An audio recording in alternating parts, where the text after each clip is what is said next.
Bien, muy buenas tardes a todos. Les damos la bienvenida a este cuarto Ateneo mensual que estamos realizando con la Asociación Argentina de Psicología Realista de Cheomo. En esta ocasión vamos a profundizar sobre los tratamientos de los trastornos de la personalidad a la luz de la psicología integral de la persona. Tenemos el gusto de estar hoy, que nos acompañe Benjamín Suazo Cepeda, que ha participado en varios cursos, congresos, el último congreso que hicimos en la asociación acá en Mendoza. Para quienes no lo conocen, el doctor Benjamín es psicólogo clínico por la Pontificia Universidad Católica de Chile, doctor en Humanidades por la Universidad Badoliva, Barcelona, España, donde desarrolló su tesis sobre la naturaleza de la psicología clínica. Es psicoterapeuta de adultos, docente e investigador de psicología de la Universidad Finisterre y director del Magíster en Psicología Integral de la Persona. Además, es miembro fundador y expresidente de la Asociación de Psicología Integral de la Persona y fundador y director de la Fundación Raíz Humana. Autor de numerosos artículos y del libro Psicopatología y Mal Moral, una aproximación desde la psicología integral de la persona. Tienen ahí en el chat, si quieren, los enlaces para encontrar el libro, tanto en formato digital como papel. Como siempre, bueno, agradecer por supuesto a todos los que se conectaron, agradecerle al doctor Benjamín que esté con nosotros y cuando termine esta conferencia, este Ateneo, van a recibir la grabación. Sin más, Benja, cuando quieras, puedes arrancar. Bien. Bueno, gusto saludarlos a todos. Nos separa una cordillera con muchos, así que estamos cerquita, tan cerca y tan lejos. Y con este tema de los trastornos de la personalidad, con un enfoque un poco más aterrizado en la clínica, con elementos prácticos, estas cosas, yo creo que en general uno siempre parte de cosas un poco más teóricas y después lo vamos aterrizando más en lo clínico, ¿ya? Suelen ser así porque uno tiene que presentar un cierto marco conceptual para que después se entienda la parte más práctica. Eh,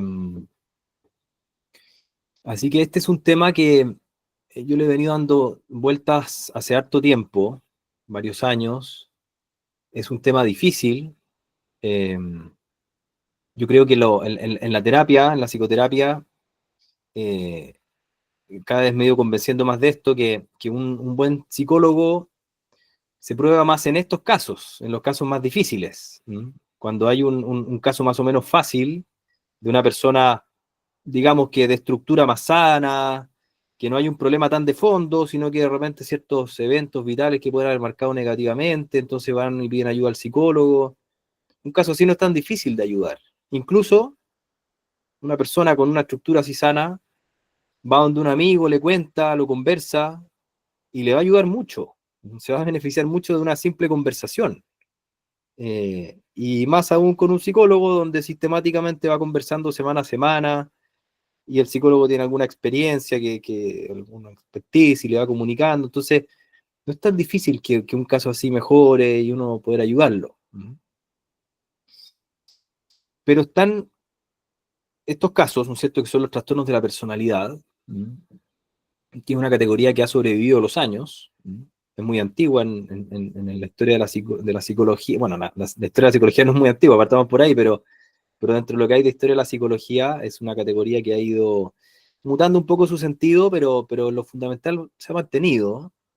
Eh, Incluso si uno va, no sé, a manuales diagnósticos como el DSM o el CIE también, es una categoría que se ha mantenido.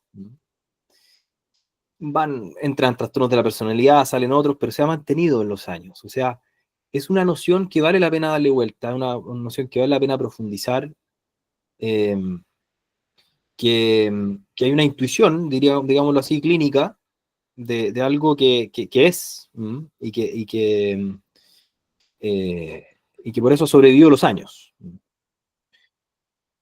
Además, yo diría, otra razón importante para profundizar en este tema, es que eh, son como a ver, lo voy a decir con esta expresión ya, pero como los pobres, los más vulnerables, los más pobres de la salud mental. ¿Pero en qué sentido? En que muchas veces son como dejados de lado. Van rotando de psicólogo en psicólogo, de psiquiatra en psiquiatra, de profesional en profesional. No le encuentran la vuelta a los profesionales. Eh, son casos difíciles donde muchas veces ponen a prueba como la paciencia también de los terapeutas. Entonces, van rotando de uno en otro, no reciben la ayuda que a lo mejor podrían recibir. Eh, entonces, si uno lo mira también bajo esa perspectiva, a mí por lo menos, visto así, a pesar de que a veces ponen a prueba y son difíciles en un caso particular, también mueven un poco a la compasión, a querer ayudar y poder querer eh, que estas personas mejoren. Personas que padecen trastorno de la personalidad. Son como razones, yo creo, bien de peso. Se fijan, en primer lugar, lo que les decía, es un tema difícil, no es tan fácil, eh, eh, y hacen que lo ponen a prueba los psicólogos y se muestra en estos casos un buen psicólogo. Entonces vale la pena profundizar porque por algo es difícil, es arduo. Por otro lado, es una categoría que ha resistido los años y en tercer lugar, eh, son como los dejados de lado. Eh, entonces, por eso yo también he tratado de ir haciendo un esfuerzo como de entender más profundamente lo que son los trastornos de la personalidad. Uno va tomando distintas fuentes, una de ellas naturalmente es lo que uno aprende en la carrera, y después de la carrera lo que va leyendo, digámoslo así, en la psicología contemporánea, lo que se ha ido desarrollando. Ya les voy a profundizar un poco más, pero por ejemplo, una fuente muy interesante es lo que se ha ido desarrollando a partir del DSM-5, el modelo alternativo de los trastornos de la personalidad. Y voy a hablar un poco más de eso, pero ahí hay una fuente relevante sobre el tema. Eh, Hay algunos fenomenólogos que son valiosos también. eh, y naturalmente el prisma desde el que yo miro, y varios más, digamos, Echeomo y muchos otros, entendemos la psicología, que es la psicología integral de la persona, una manera de mirar la psicología que rescata mucho el patrimonio de la filosofía, en particular la filosofía aristotélico-tomista, esas categorías antropológicas y éticas que iluminan mucho la, la estructura de la persona, nos permiten entender bien eh, cómo es una persona, pero tomando categorías que son filosóficas, pero que son muy útiles para el contexto clínico. Entonces, entre esas dos fuentes, psicología integral de la persona y en particular y sobre todo el DSM-5, voy a ir eh, desarrollando una mirada sobre los trastornos de la personalidad, ¿ya? Y una manera de tratarlo. Imagínense que el tiempo es súper corto, o sea, una temática así, que además partí diciendo que era ardua, es imposible que lo desarrollemos muy profundamente, eh, pero sí por lo menos poder dejar establecido una esquemita más o menos, con líneas, con directrices, y después el que quiera podrá ir profundizando. Bueno, yo creo que para un tema, cualquiera sea, de psicología, siempre es bueno partir pensando en lo sano, en lo maduro, en lo normal, podríamos decirlo incluso, aunque esa palabra es media compleja a veces, pero quedémonos con lo sano. Entonces, la primera pregunta que yo me haría, para que después se entienda bien lo que quiero decir con los trastornos de la personalidad, es: ¿qué es una personalidad madura? ¿Cómo es una personalidad sana? ¿Mm? Una pregunta que muchas veces se esquiva o no se aborda directamente en la psicología, pero que es muy necesaria. Porque luego lo que se entiende como trastorno es como la ausencia de algo.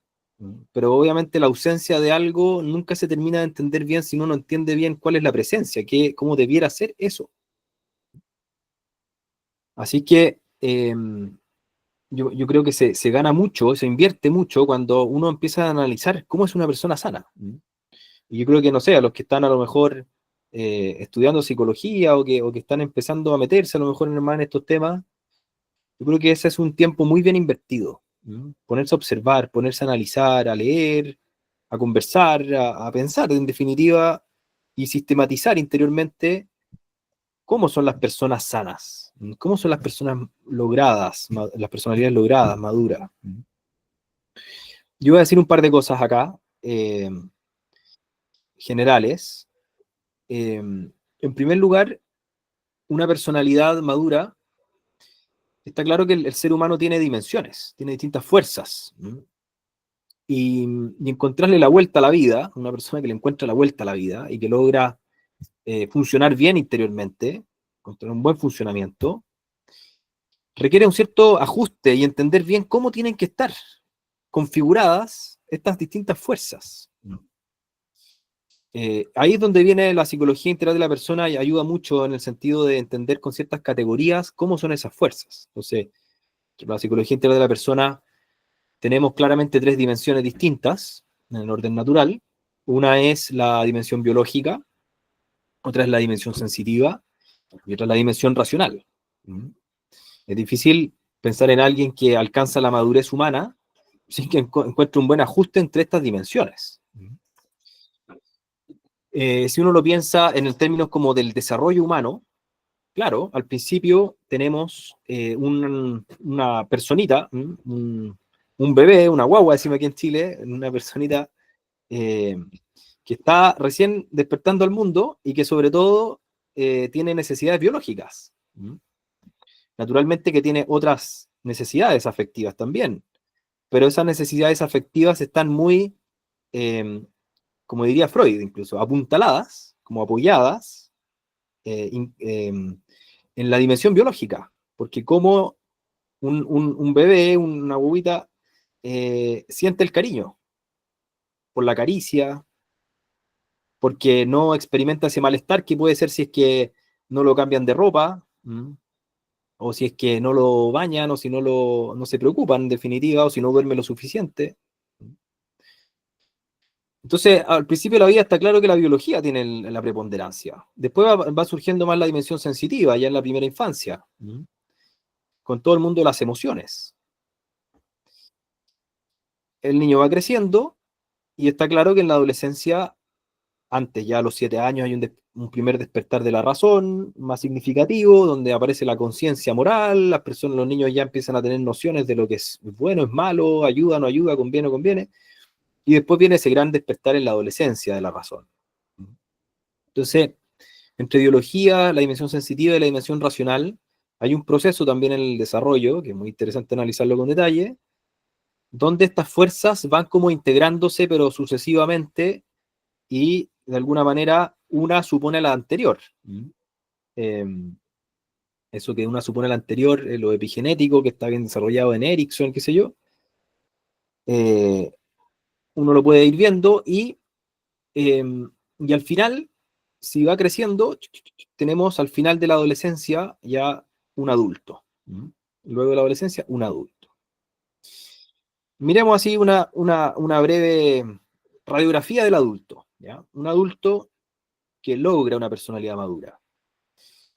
Luego de la adolescencia, donde la tarea principal es el logro de la identidad, tenemos el adulto, cuyo logro, el adulto joven, cuya principal tarea es la intimidad. Entonces, es interesante analizar la intimidad porque para que una persona sea capaz de intimidad con otro, sea en el ámbito de pareja o en el ámbito de relaciones de amistad, o sea en las relaciones familiares también, para que sea capaz de intimidad, necesita tener un yo logrado, un yo desarrollado. Necesita tener una identidad lograda. Porque al final la intimidad no deja de ser como un encuentro de identidades, donde yo le comunico a otro quién soy en este mundo. Desde cosas más superficiales hasta cosas bien profundas. ¿Cuál es mi proyecto de vida? Mi proyecto de vida que puede ser algo bien, un bosquejo bien grueso, o un proyecto de vida que puede ser hilado muy finamente. Muy finamente en el sentido que me voy conociendo, voy descubriendo como mi ideal de vida también. ¿Qué es lo que yo tengo para ofrecer a otros? Y eso que tengo para ofrecer a otros, yo creo que un concepto que es bien significativo es el de palabra interior.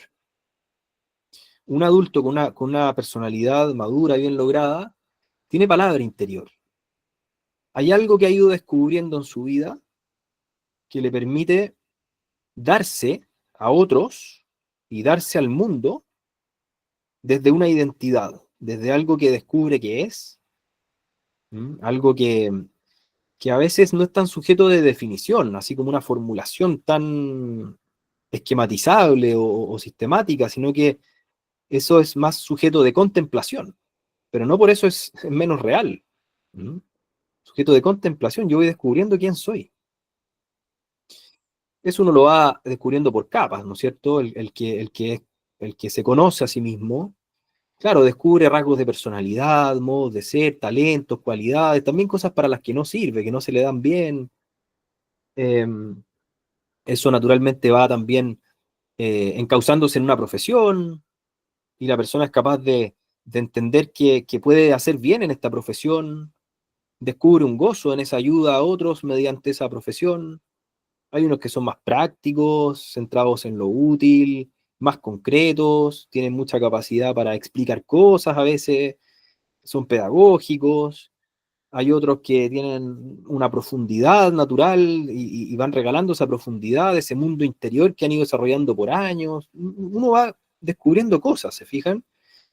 Eso que uno va descubriendo lo va contemplando, va apareciendo una palabra interior, esa palabra interior uno la va comunicando, la pone en común con otros, eso es el logro de la intimidad, esa intimidad va dando origen a amistades, va dando origen a una relación de pareja que después eventualmente se puede proyectar también en una familia, esa familia va a tener también una identidad, un cierto carácter, tradiciones familiares, modos de encarar y de aproximarse a los hijos, a la educación, y se le va regalando una originalidad también a los hijos y a la familia. Entonces, una personalidad madura tiene todas esas notas, ¿se fijan? Tiene una identidad lograda, palabra interior, eh, hay una originalidad que no tiene por qué ser tan distinto a otros necesariamente, que tenga esto, el desorden de esto justamente es como una excentricidad. La originalidad no es excentricidad, pero sí es descubrir algo que es mío, original mío, pero eso no tiene por qué ser tan distinto a los demás, pero yo sé que es mío, soy yo. Entonces con eso se va desarrollando un yo fuerte. Un yo fuerte que no es egoísmo, no es egocentrismo. Un yo fuerte que es claridad de quién soy. Ese conócete a ti mismo. Ese llega a ser quien eres. Entonces al final también tenemos una persona que es capaz de poseerse a sí misma. Es dueña de sí misma. No solamente se conoce, se descubre, todo lo que he ido diciendo va mucho en la línea de lo cognoscitivo, pero también es dueña de sí misma. Y al ser dueña de sí misma no experimenta tanto conflicto entre estas fuerzas. Se mueve por la dimensión interior, por su mente, diría San Agustín, su mente, por su razón, podríamos decir también, pero de tal manera que asume toda su interioridad, o sea, toda su persona, toda la persona. Asume la dimensión biológica, asume la dimensión sensitiva, y con lo sensitivo también un temperamento, un modo de ser, todo eso lo asume, lo acepta, lo quiere, y es capaz de regalarlo. Y no hay mucho rastro, somos seres humanos, nuestra naturaleza es falible, ¿sí? Y no es perfecta, entonces tenemos momentos a lo mejor más difíciles de conflicto, pero no hay demasiada huella ni rastro de un conflicto interior. No es que la persona no sufra, no tenga problemas, pero no vienen tanto desde adentro los problemas. ¿Mm? Son cada vez más dificultades y conflictos con la realidad, podríamos decirlo de alguna manera. ¿Ya? Bueno, ahí un breve bosquejo, uno podría agregar muchas más cosas, la verdad. Eh, Perdón, una cosita más. Claro, yo dije lo de la intimidad, porque es como un cierto, se ve un enlace entre la identidad y luego la intimidad que va transformándose en generatividad. Generatividad, ¿se acuerdan? Erickson, generatividad su estancamiento. Entonces, toda esa intimidad finalmente también, que es un primer paso hacia afuera, por así decirlo, hacia el encuentro con otros, luego en la generatividad rebalsa más aún. Y en la generatividad es toda esa etapa en la vida donde uno va eh, haciendo mucho bien de muchas maneras. San Agustín también tenía una frase bonita que iba recorriendo todos estos pasos, paso por paso de las etapas del desarrollo, y decía, iba como haciendo una recomendación por cada etapa, que no nos podemos quedar mucho, pero decía, procura una infancia inocente. El tema de la infancia, la inocencia. Por eso pues, es tan dramático y tan cruel el tema de los abusos, por ejemplo, o la negligencia, el no cuidar a los niños, sobre todo más chiquititos. Procura una infancia inocente, una niñez obediente. No sé, los que tienen niños ahí y que a lo mejor hasta ahora están acostándolos, sabrán que el tema de la obediencia es un gran tema y es el gran tema de los niños, y que es muy importante. Entonces procura una infancia inocente, una niñez obediente, una adolescencia paciente. Van creciendo y hay una etapa como de mucha paciencia que hay que tener con una adolescencia paciente, una juventud virtuosa, una madurez cargada de mérito y una ancianidad sabia. Entonces, claro, aquí tenemos toda la línea. Después de la generatividad, ya la sabiduría de la ancianidad, esa integración, integridad de la vida, que no es desesperanza, sino que es como uno puede aceptar y incorporar todos los elementos de la vida, una mirada más sintética, más de síntesis de la vida y como desde la sabiduría. Bueno, eh, todos quisiéramos llegar a eso, ayudamos mucho a nuestros pacientes y a las personas que estamos ahí en el día a día en la consulta y colaboramos con un granito de arena también para que vayan pudiendo avanzar en esta línea, llegar a esa tranquilidad, a esa felicidad. Todo esto trae mucha serenidad, eh, mucho gozo interior. Me gusta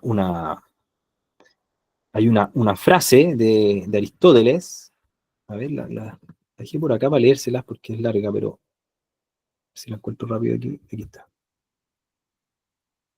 Dice, el hombre bueno está en armonía consigo mismo y se complace en su propia compañía.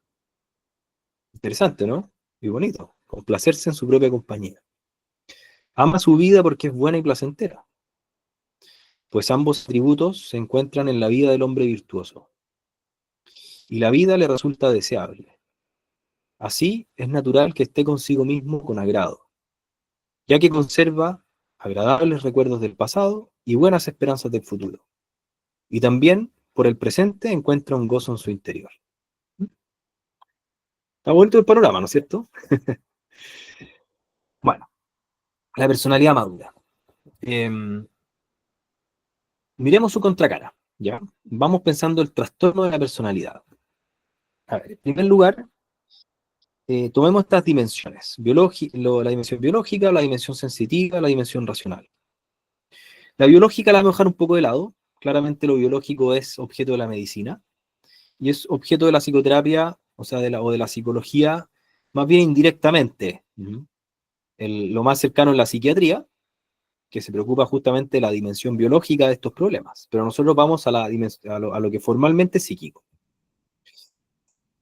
Y entonces vamos a tomar sobre todo la dimensión sensitiva y la dimensión racional. Eh, entonces, podríamos pensar que en ambas dimensiones, lo sensitivo y lo racional, hay dos disposiciones que son diferentes. Una que tiene que ver con la dimensión sensitiva y una disposición que tiene que ver con la dimensión racional con respecto a lo sensitivo. Me voy a ir aclarando. Partamos del hecho de que lo que nosotros ayudamos en la terapia son problemas de naturaleza emocional, ¿ya? Puede tener manifestaciones de otros tipos también. Puede que cueste dormir, puede que haya problemas conductuales, puede que haya problemas alimentarios, hay muchos tipos de problemas, pero todos ellos, si están pidiendo ayuda a un psicólogo, es porque parten de alguna realidad emocional. Claro, tiene problema alimentario, pero lo que lo lleva a ese desorden alimentario, a ese TCA, como se dice, va a ser ansiedad, inseguridad, se fijan emociones finalmente, estados emocionales. ¿Por qué le cuesta dormir a la persona? Lo mismo, estados emocionales. Si le cuesta dormir por falta de, no sé, una dificultad en la respiración, ya no es tanto el tema de la psicoterapia, interconsulta y ya, que siga su ruta por algo médico. Entonces, siendo lo emocional el foco de los problemas que ayuda un psicólogo, podríamos pensar que hay una primera disposición en el ámbito sensitivo que justamente tiene que ver con disposiciones emocionales desordenadas, ¿ya? Y eso está en el ámbito sensitivo. Disposiciones desordenadas, o con, digámoslo, desordenadas en el sentido de que hay problemas con la ira, con la vergüenza, con el deseo, con la tristeza, el rencor, la amargura, la desesperanza, y suma y sigue, ¿no es cierto? Disposiciones emocionales. ¿Por qué decimos disposiciones? Porque una golondrina no hace verano, y tampoco una persona pide ayuda a un psicólogo porque tiene un problema un día, ni siquiera 2 días. Como dice el dicho, 2 es casualidad, 3 es tendencia. Entonces, de repente las personas van viviendo cosas, ya cuando 3 veces se repite algo, uno dice, bueno, algo me está pasando. Alerta. Pasa 4 o 5 veces, chuta, ya tratemos de cambiarlo. 6, 7, no me está resultando cambiarlo. 8, 9, lo converso con un amigo. 10, 11, pidamos ayuda. Más o menos son los recorridos así, ¿no es cierto?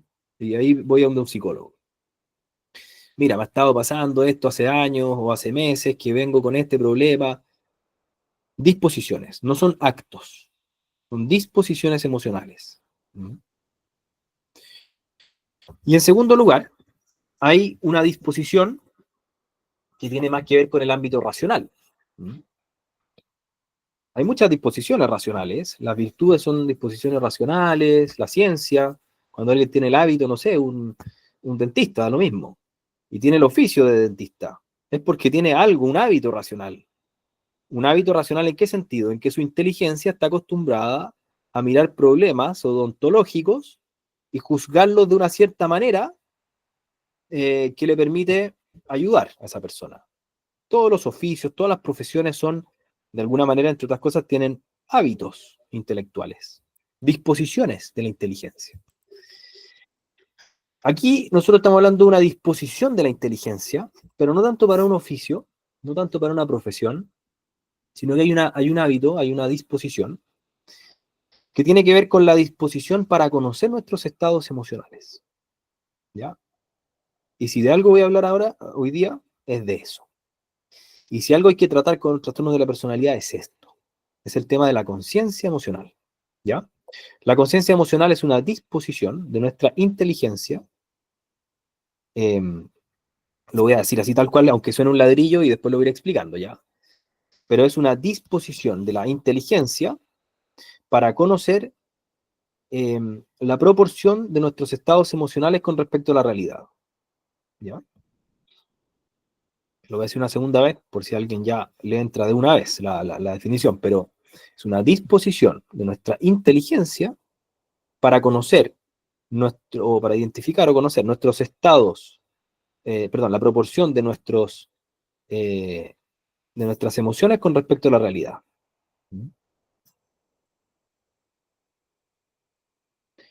Entonces, la conciencia emocional en palabras simples es eso, es la capacidad que yo tengo habitual para descubrir esas disposiciones emocionales que decía antes. Una cosa es la disposición a la ira, otra cosa es que alguien diga y sea capaz de decir, yo sé que yo tiendo a la ira, me cuesta la ira, tengo un problema con la ira, ayúdeme con la ira. Porque es distinto, ¿no es cierto? Hay gente que no es capaz de ver ese problema con la ira. Entonces, miren, antes de entrar directo en los trastornos de la personalidad, nosotros podríamos pensar que los problemas emocionales, los problemas de la terapia, lo que uno se encuentra en la terapia, uno podría clasificarlo de acuerdo a una combinatoria entre estas dos disposiciones. Entonces, fíjense, puede existir una persona que tenga conciencia emocional alta, buena conciencia emocional, y psicopatología baja. ¿Cómo sería una persona así? Psicopatología, digo, no lo dije, perdón, pero la disposición en el ámbito sensitivo, la disposición emocional, lo vamos a llamar psicopatología, ¿ya? Entonces, ¿qué pasa si tenemos a alguien que tiene conciencia emocional alta y psicopatología baja? Está bueno, ¿no? Mejor escenario. No tengo mucho problema en el ámbito de la psicopatología, no tengo disposiciones emocionales desordenadas y tengo buena conciencia emocional. Está bueno. Todo lo que les describí antes de una personalidad madura, sin duda que tiene esta combinatoria. Otra combinatoria posible. Conciencia emocional alta y psicopatología alta. ¿Qué vamos a tener? Una persona que tiene problemas emocionales, pero es capaz de verlos.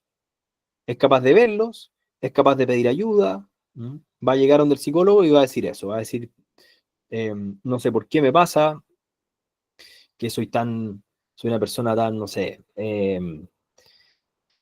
impulsiva, me cuesta refrenarme, tiendo a hablar mucho y a veces a hablar sin pensar, soy pensamiento hablado, me cuestan los límites, lucho contra eso, también soy una persona que eh, tengo mucha necesidad de aprobación de parte de los demás. Aunque esa persona no le está poniendo el nombre de deseo, es una persona que tiende al deseo y está describiendo los efectos que tiene, los efectos propios de una persona que tiende al deseo. No importa que no le ponga esa conceptualización más técnica, ya decir tiendo al deseo, pero está describiéndose y está mirando su propia disposición emocional. Y está captando la desproporción. Lo que yo les decía, la conciencia emocional es captar la desproporción de nuestras emociones. ¿Ya? Entonces, es un paciente que lo podríamos llamar eso psicopatología simple o neurosis simple. Porque el problema está en el ámbito de la psicopatología y no en el ámbito de la conciencia emocional, sino que solo de la psicopatología. Es un paciente bastante fácil, bastante agradable, es un paciente que tiene buen pronóstico. No es el caso de lo que nos convoca hoy. Otra posibilidad combinatoria, conciencia emocional baja y psicopatología alta, trastorno de la personalidad. ¿Ya? Ese es un trastorno de la personalidad. O una manera, esto es una propuesta ya de cómo conceptualizar el trastorno de la personalidad. Pero uno podría conceptualizarlo así. Conciencia emocional baja, psicopatología alta. Lo voy a explicar en detalle después, pero si se fijan, más o menos a la rápida, tenemos una persona que tiene muchos problemas emocionales y esos problemas emocionales vienen de experiencias de la vida, cosas que le han ido ocurriendo, posiblemente va a tener traumas, a veces se habla de traumas con T mayúscula, traumas con T minúscula, ¿ya? Con T mayúscula son grandes traumas, con T minúscula son traumas de dinámicas de relación que han afectado negativamente la propia vida y que han ido quedando y han ido disponiendo la afectividad de una cierta manera. Heridas, dolores psíquicos, pero al mismo tiempo, toda esa psicopatología que mueve a la persona a experimentar cosas intensamente, depende un poco de la emoción, en qué ámbito, pero emociones fuertes, intensas, se suma además una conciencia emocional baja. Es decir, poca capacidad para advertir que ese problema viene de mí y que todo eso que yo estoy sufriendo tiene un origen en mí. Cuarta posibilidad, conciencia emocional baja, psicopatología baja. Es la única que queda. Por eso es una combinatoria, porque son todas las posibilidades que existen entre estas dos disposiciones. ¿Qué pasa cuando hay una conciencia emocional baja y psicopatología baja? Tenemos una persona emocionalmente inmadura. ¿Cuál es la presentación clínica? ¿Qué es lo que suele ocurrir cuando una persona es emocionalmente inmadura? No tuvo grandes dificultades emocionales en la vida, no es que no las haya tenido, sin duda las ha tenido, como cualquier persona, pero no hay una psicopatología muy significativa. Y no hay una psicopatología significativa porque no hay experiencias, o sea, su sensibilidad no está tan herida. Le pueden haber pasado cosas, pero no hay heridas muy marcadas. Más bien hay una psicopatología baja o media, pero baja más bien. Pero como hay baja conciencia emocional, la vida misma presenta sus pruebas, sus dificultades. La vida misma a veces exige.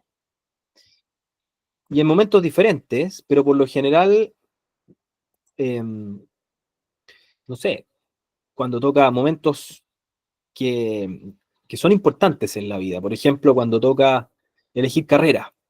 Entonces a veces no saben bien qué elegir. Esa inmadurez los lleva a que no saben bien qué elegir. Y entran en una carrera. Y de una carrera se cambian a otra, y a otra, y a otra. Y en un momento empieza a complicarse, porque ya tienen 25 años, 28 años, no han terminado la carrera y empieza emocionalmente a ser difícil. ¿Mm? O salen de la carrera y empiezan a trabajar. Y empiezan a trabajar y no saben bien en qué trabajar. Toda esta inmadurez emocional también va llevando a que no saben bien qué elegir. ¿Mm? Y no están contentos en el trabajo y se cambian al trabajo 1, al trabajo 2, no les va bien, tienen algún conflicto con alguna persona y se suma con otra dificultad. Se fijan, entonces la vida empieza como a exigir, naturalmente, empiezan a aparecer dificultades y las emociones aparecen. Entonces, lo que no había aparecido por la psicopatología de emociones más intensas, aparece por la vida misma, por las circunstancias difíciles. O algún evento significativo, la muerte de alguien, o no sé, una relación de pareja que se va complicando, que no se eligió bien, entonces después se avanzó en el compromiso y ya se tiene familia y de repente me veo envuelto en una situación en la que estoy muy mal en mi relación, no sé cómo salir de esto y esa inmadurez tampoco me da luces de cómo enfrentarlo, cómo salir, entonces todas esas situaciones que acabo de enumerar empiezan a generar conflicto emocional y como hay una inmadurez, hay conciencia emocional baja, lo que va a ocurrir es que va a tender como a externalizar el problema. ¿Mm? Voy a profundizar mucho en esto de externalizar el problema cuando hay conciencia emocional baja. Y entonces ahí empieza una presentación clínica que en muchos sentidos se puede parecer a un trastorno de la personalidad. ¿Mm? Y lo podemos llamar inmadurez emocional. ¿Ya? ¿Se fijan? Entonces, cuatro, eh, cuatro presentaciones diferentes y nosotros vamos a profundizar en una. Conciencia emocional baja, psicopatología alta. ¿Me van siguiendo, no? Sí, más o menos. ¿Ya? Porque esto igual vamos construyendo algo paso a paso, entonces es importante que vayan siguiendo el hilo. ¿Mm? Bueno, entonces, ¿qué pasa cuando tenemos conciencia emocional baja y psicopatología alta? Ya, pero nos vamos a concentrar más en la conciencia emocional baja. Ocurre que empiezan a aparecer ciertos signos. En primer lugar, lo que decía, la externalización de los conflictos. Pero externalización, ¿en qué sentido? Hay que entenderlo bien. En que se tiende a asumir que lo que se está experimentando emocionalmente es de la realidad. ¿Ya? Grábense eso, porque esta es como una máxima, ¿m? Que va a ayudar a leer cualquier trastorno de la personalidad en la línea que sea. Hay un problema emocional, la persona está experimentando emociones intensas y se tiende a confundir o a poner esas emociones intensas en la realidad. ¿Ya? La conciencia emocional baja produce eso, que lo que experimento emocionalmente se tiende a atribuir a la realidad. Entonces, si yo estoy experimentando rabia usemos la escala entre un 0 y un 10, vamos a recurrir a esa escala, ¿ya? Entre un 0 y un 10, alguien está sintiendo un 8 de rabia, a la persona se devuelve que ese 8 de rabia es por un 8 de injusticia. ¿Se fijan? Se transforma en la realidad. Si yo estoy un 8 enojado, es porque, ¿cómo se le ocurre a esa persona actuar de esa manera? ¿Mm? Si yo estoy experimentando un 10 de culpa, es porque en un 10 fui negligente. Debía haber hecho no sé qué cosa. ¿Cómo no lo hice? En un 10. ¿Qué es lo que le pasa a una persona que tiene, comparémoslo al tiro, una psicopatología simple? Que va a decir, mira, me vino una rabia gigante. Ahora, yo entiendo que la otra persona actuó mal, si yo tampoco entiendo que el otro se equivocó, pero no sé por qué me viene tanta rabia. En esa escala de 8, está captando que hay un 4 y 4, o un 3 y 5, da lo mismo, pero hay parte y parte. Porque está viendo que hay una desproporción respecto a la propia emoción. El que se siente culpable en un 10 va a decir, mira, yo entiendo que a lo mejor lo pude haber hecho mejor, pero no es para experimentar tanta culpa. O sea, me dan ganas de encerrarme en mi pieza, llorar, una angustia gigantesca, no sé por qué. ¿Mm? Hay una conciencia. O sea, cuando uno está esa conciencia, se transforma lo que estoy sintiendo automáticamente en la realidad. Si uno quiere así rápidamente identificar trastornos de la personalidad, o en este caso también aplica inmadureces, y una persona emocionalmente inmadura, esencialmente hay que ver esto. ¿Mm? Esencialmente este es el elemento, porque ahí está la conciencia emocional baja.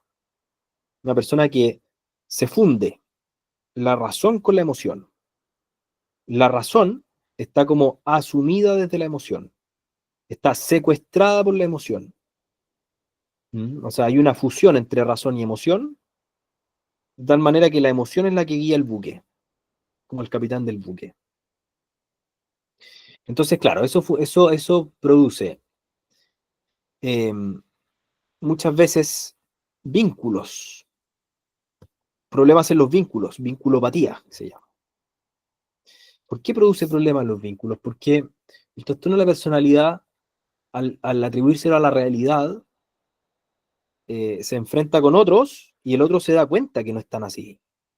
O sea, si es que hay alguien que está enojado en un 8 y uno está mirándolo de afuera, uno naturalmente ya, pero tampoco es para tanto. Esa es como la reacción, ¿no es cierto?, del que está afuera, libre del conflicto. ¿Pero por qué te enojas tanto? Ya entiendo, pero ¿por qué te enojas tanto?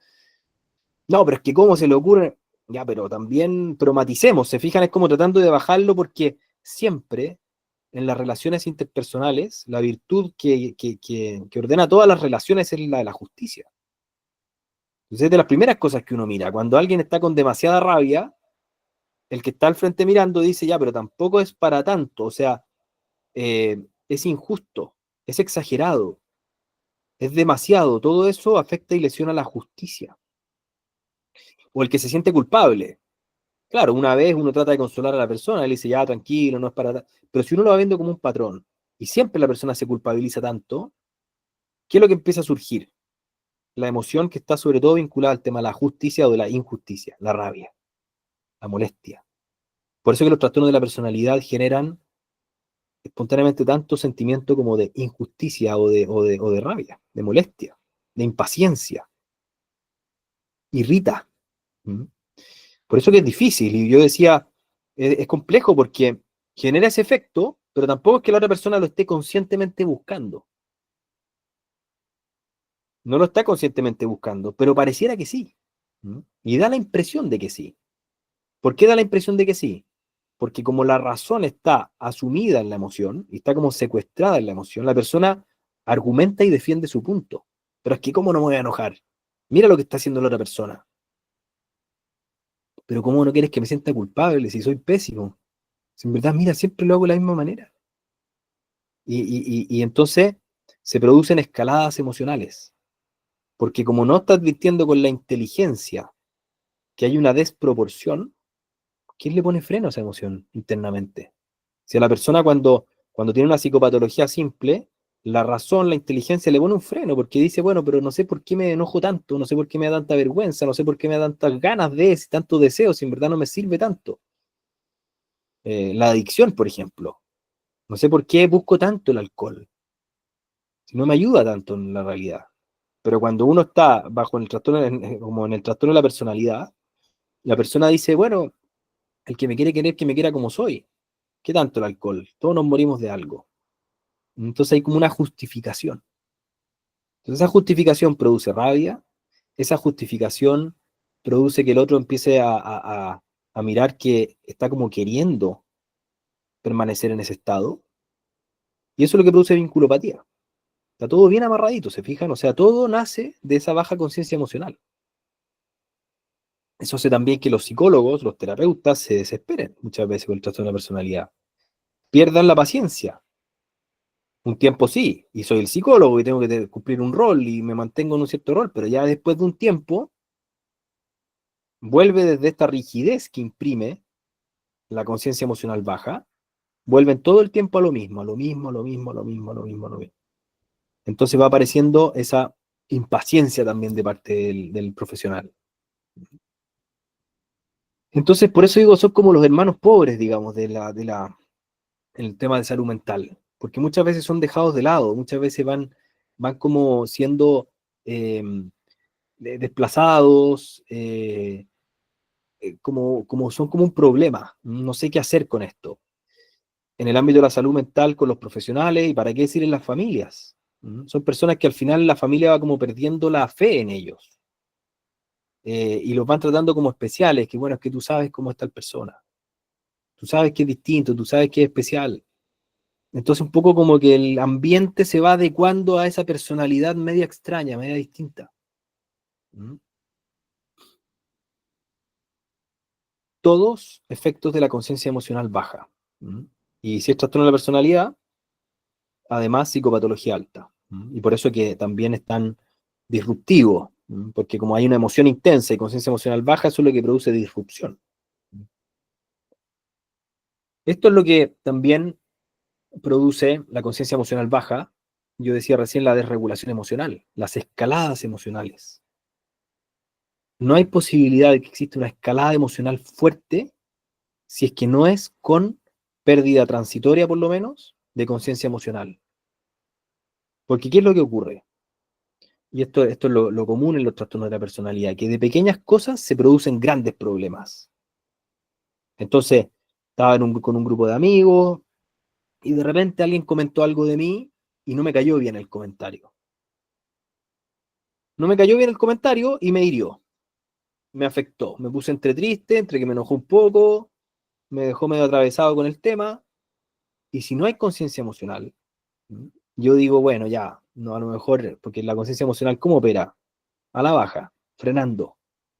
Cuando hay conciencia emocional, uno puede decir cosas como, bueno, ya, yo sé que yo también soy un poco susceptible, yo sé que tiendo a afectarme mucho por cosas de este tipo, o que igual me importa mucho el que dirán, o me importa mucho la imagen, ¿no es cierto? Uno dice cosas de ese tipo que ayudan como a poner en un contexto también lo que estoy sintiendo. Pero si no está esa conciencia emocional, se empieza a producir la escalada emocional. Entonces, porque empieza un diálogo interno. Me dijo esto y quizás qué otras cosas pensará de mí. Y si me lo dijo esto frente a los demás, a lo mejor cuando yo no estoy, ¿qué otras cosas podrá decir de mí? Y me acuerdo que la otra vez también me dijo no sé qué cosa. Y en verdad, hace un año otro amigo me dijo algo muy parecido. ¿Y será que yo estoy demasiado mal en esto y no me estoy dando cuenta? Y empieza la angustia y la generalización.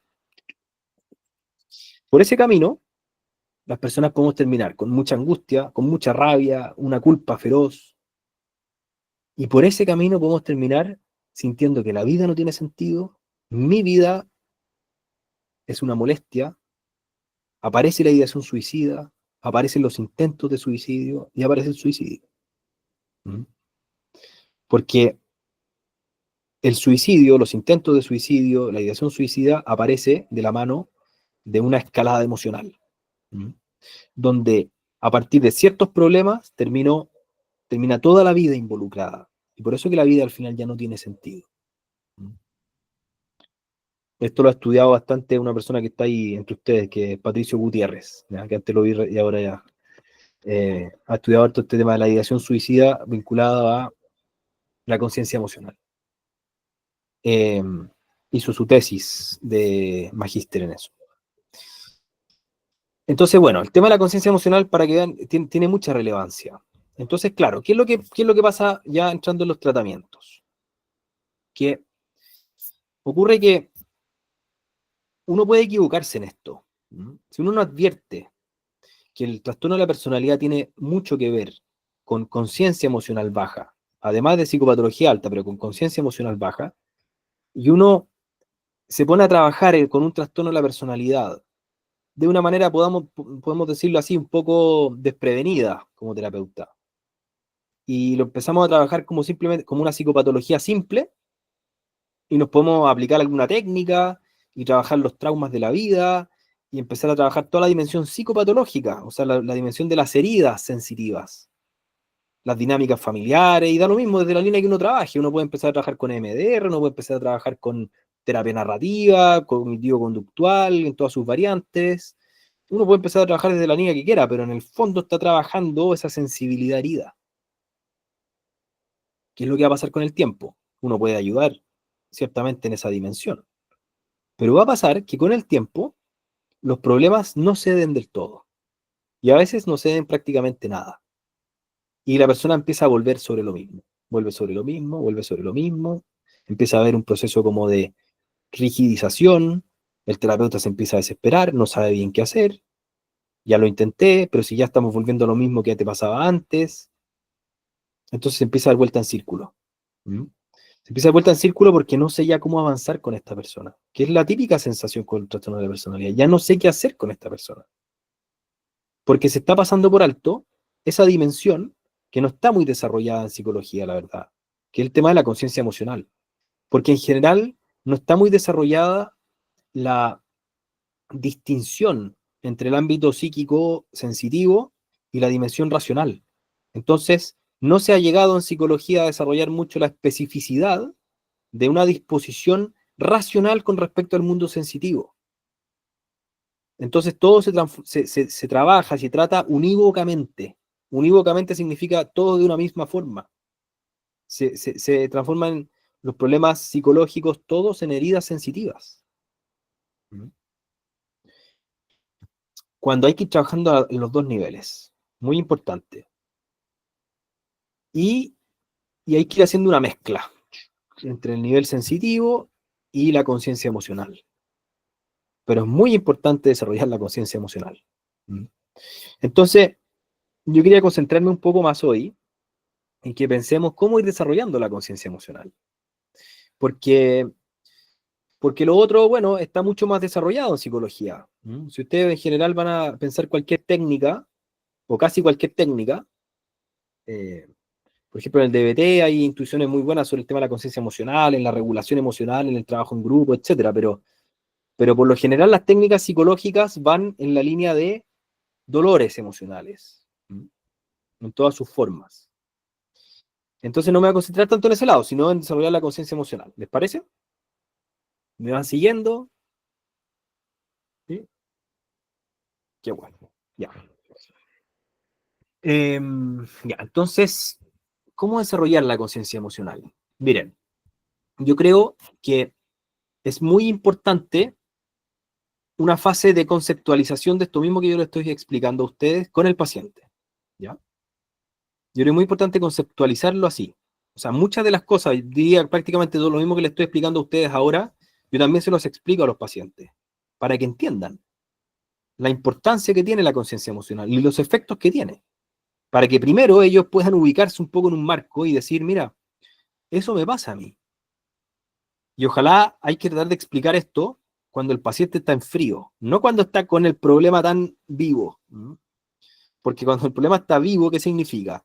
Que la emoción está operante y está actuando fuertemente.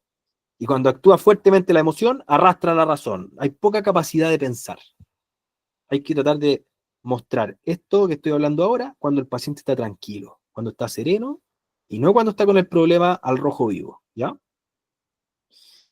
Y esto permite, mostrárselo así, permite que el paciente decía, se ubique y diga, mira, hay cosas que me han pasado en mi vida, que me han dolido, que me han herido, pero también esto tiene que ver con otra dimensión, que es cuánto yo puedo conservar en el día a día, en los momentos mismos en que me ocurren situaciones difíciles, emocionalmente difíciles, cuánto puedo conservar la claridad, la conciencia, de que hay una parte de eso que me está doliendo que tiene que ver conmigo, con mi problema emocional.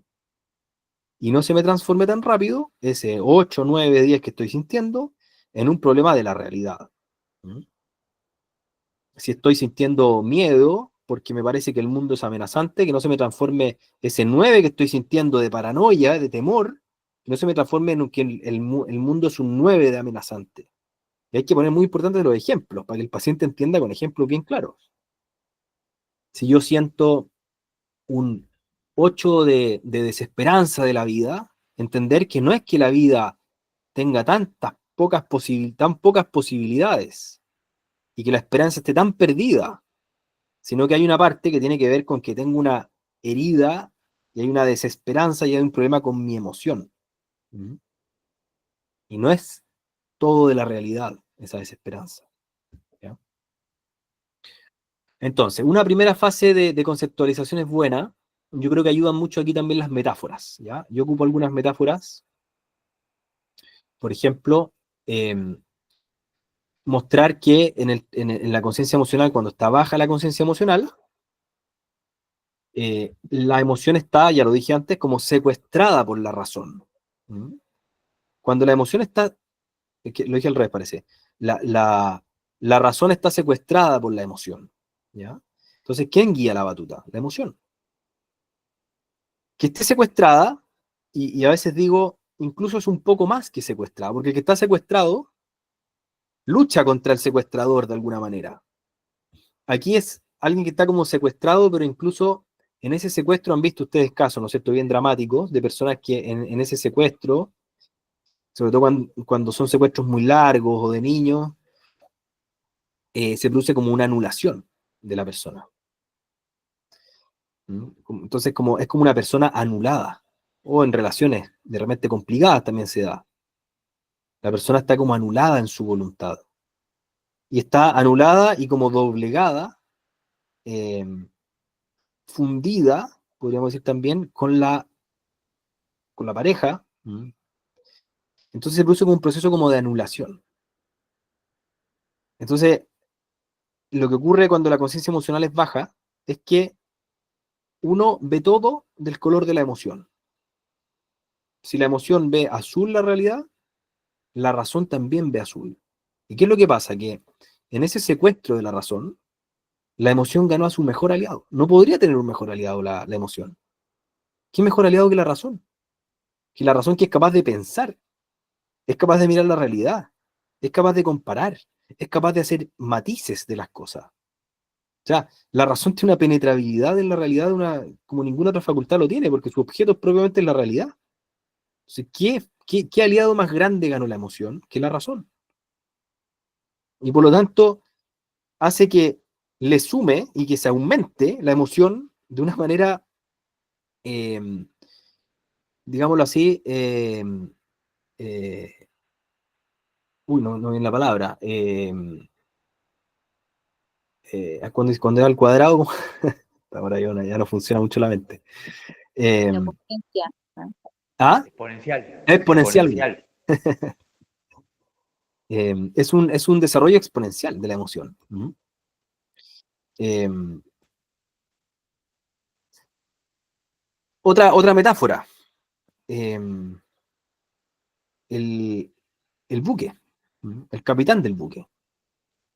La emoción se transforma en la capitana del buque. Paréntesis de nuevo. Por eso está tan bien puesto el concepto de trastorno de la personalidad. Es bueno el nombre, porque no es simplemente un trastorno emocional, es un trastorno de la personalidad. En la personalidad la persona está llamada, como lo desarrollamos cuando vimos el orden de la personalidad sana está llamada a actuar por razón y con emoción. Por razón, ¿quién guía al buque? La razón. Y la emoción está muy presente en la vida, la emoción colorea, la emoción acompaña, es mejor pedir perdón con vergüenza, es mejor enojarse con rabia cuando hay que hacerlo con la rabia justa, es mejor celebrar con alegría y llorar con tristeza, o sea, o hacer el duelo con la tristeza justa. Son buenas las emociones, pero acompañando. Y en el trastorno de la personalidad se invierte este orden. La emoción y la razón, las dos están participando. No es como la psicopatología simple, que la razón está como bien, está intacta, está funcionando bien. No, aquí se invierte, actúo por emoción y con razón. Y la razón está como justificando la emoción. Aquí valdría la pena hacer una distinción como con el vicio, pero no lo vamos a hacer ahora para no enredarlo y no complicarlo más todavía el esquema. Pero en el fondo hay una razón que está como sumergida en la emoción. ¿Mm?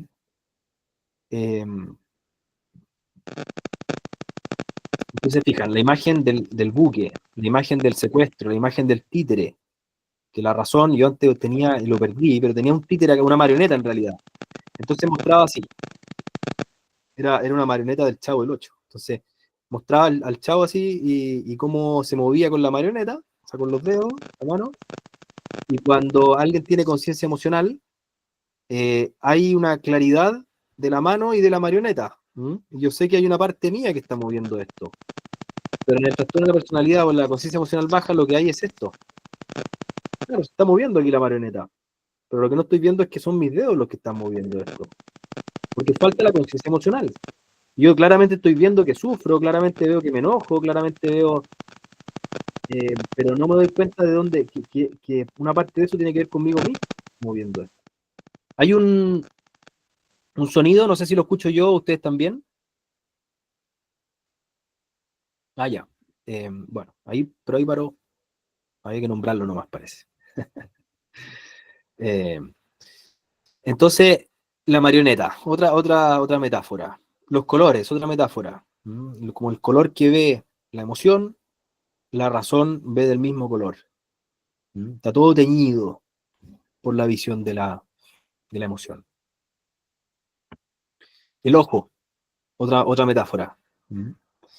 Eh, la conciencia emocional es como un ojo que es capaz como de reflectar, de mirarse a sí mismo. Cuando hay conciencia emocional baja, es como un ojo que solo mira hacia afuera y solo mira del color de la emoción. Bueno, todas estas metáforas yo creo que van ayudando y hay que ir mostrándolas en distintos momentos, ¿ya? Una cosa que es importante tener claro en los trastornos de la personalidad es que hay que tener mucha paciencia. Mucha paciencia. ¿Por qué? Porque el trastorno de la personalidad, como tiene que ver con una disposición del ámbito de la inteligencia, no se parece tanto como a completar una información, comunicarle a la persona que está siendo movida por sus emociones, o que la persona está siendo poco consciente de sus emociones. No basta eso. Uno le explica a la persona eso, te lo entiende perfectamente, y a la semana siguiente viene con el mismo problema. ¿Por qué pasa eso? Porque la configuración de la conciencia emocional es algo que se parece más a un oficio. Imagínense que alguien les explica a ustedes cómo ser psicólogo y hacen un tutorial por YouTube, cómo ser psicólogo, qué cosas fijarse, cómo hacer un diagnóstico. Perfecto, le arman un esquemita y ustedes entienden el esquema, lo entienden bien además, y llega el paciente. Se van a encontrar con un millón de dificultades, de cosas que no, cosas particulares que no saben bien cómo hacer la conjugación entre lo general y lo particular. Ya, pero este caso, ¿y qué tengo que hacer acá? Tío, entendí lo que me dijiste, pero esto, ¿qué tengo que hacer ahora? O un oficio de un artesano, alguien que se trabaja, da lo mismo, haciendo monturas de caballo, ¿ya? Un talabartero. Entonces voy, aprendo cómo se hace, de nuevo, tutorial por YouTube, el talabartero me explica, perfecto. Toma, acá está el cuero. Acá está la madera de álamo. Ya. Claro, no me fijé bien si es que había que martillar por acá, la forma en este punto era de esta manera, o sea, hay un montón de particularidades. Tener en la mente el hábito de un oficio requiere tiempo. Por eso se habla a veces de las 20.000 horas, ¿no es cierto?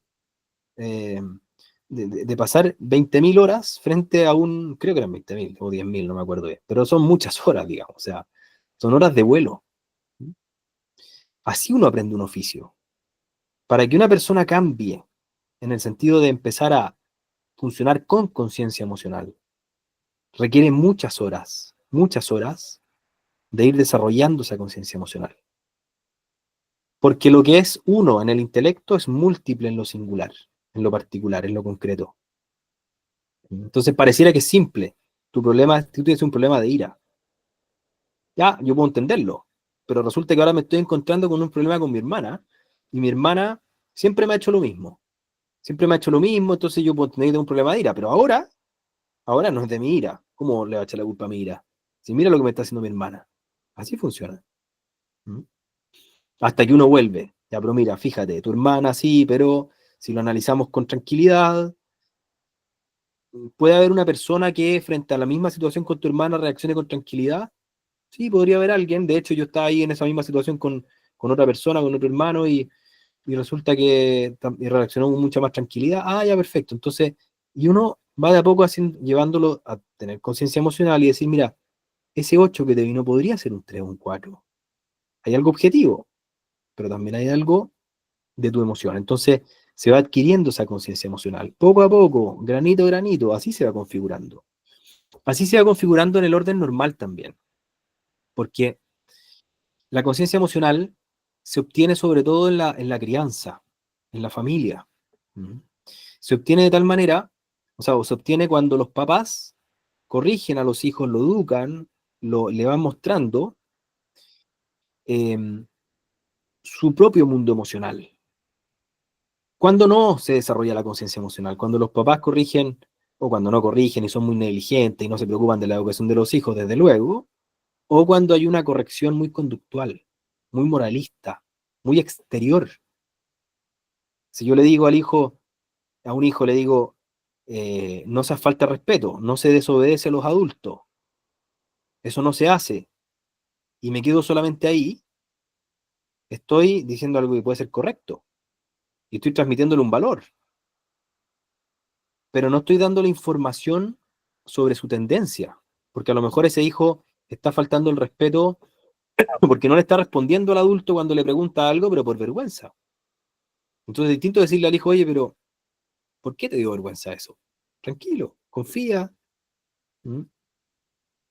Para la próxima vez podría responderle qué te pasó y uno le pregunta y el hijo a lo mejor se anima a decir, no, pero es que pensé que me iba a retar porque si yo le respondía, pero ¿por qué te va a retar? Y si te reta yo lo reto más fuerte a él. No tengo idea. Se fijan, o sea, como una, una, un ejercicio donde uno muestra la conducta, pero también muestra lo que hay detrás. Y si uno lo va mostrando eso, por eso se requiere para generar conciencia emocional en los hijos, muchas veces, o sea, o lo que se requiere es conciencia emocional de parte de los padres también. Y por eso estos problemas se van repitiendo de generación en generación. ¿Mm? Por eso cuando uno ve a una persona con trastorno de personalidad, es probable que a lo mejor el resto de los hermanos y de la familia quizás no tenga trastorno de personalidad, pero no va a tener mucha conciencia emocional tampoco. ¿Mm? Porque los padres son los que lo educaron y de los padres viene la conciencia emocional. ¿Mm? Entonces, eh, esto es algo que se va gestando poco a poco, granito a granito, en la educación, con muchas situaciones cotidianas que se van dando, donde el hijo va teniendo información y va como generando un patrón interior, va captando un patrón. De tal manera que cuando llega a la adolescencia y empieza a pensar sobre sí mismo, y empieza a reflexionar sobre sí mismo, va diciendo cosas como, sí, yo sé que soy un poco intenso, sí, yo sé que soy un poco negativista, como que tiendo a lo negativo, sí, yo sé que de repente soy extrovertido, pero puedo ser un poco payaso. Sí, yo sé que me cuestan los impulsos y soy muy eh, lanzado, no sé. Sí, yo sé que soy un poco arriesgado y que me cuestan los límites porque cuando hay un problema voy como un perro, o, me lanzo, me tiro y a veces uno juega malas pasadas. ¿Se fija? Entonces, tiene conciencia, pero esa conciencia hay una parte invisible que no se ve, que se fue generando muy de a poco. Por eso que los trastornos de personalidad requieren paciencia, es un trabajo de artesanía, es un trabajo de mucha resistencia, paso a paso, pero con una meta clara, generar conciencia emocional. No basta con simplemente tener paciencia. De ahí que también en la literatura se ha visto como lo importante que es el vínculo con los trastornos de personalidad. La terapia vincular o la terapia a través del vínculo. Es muy delicado el vínculo con el trastorno de la personalidad, porque fácilmente pueden sentirse ofendidos y le van a echar la culpa al terapeuta. ¿Mm?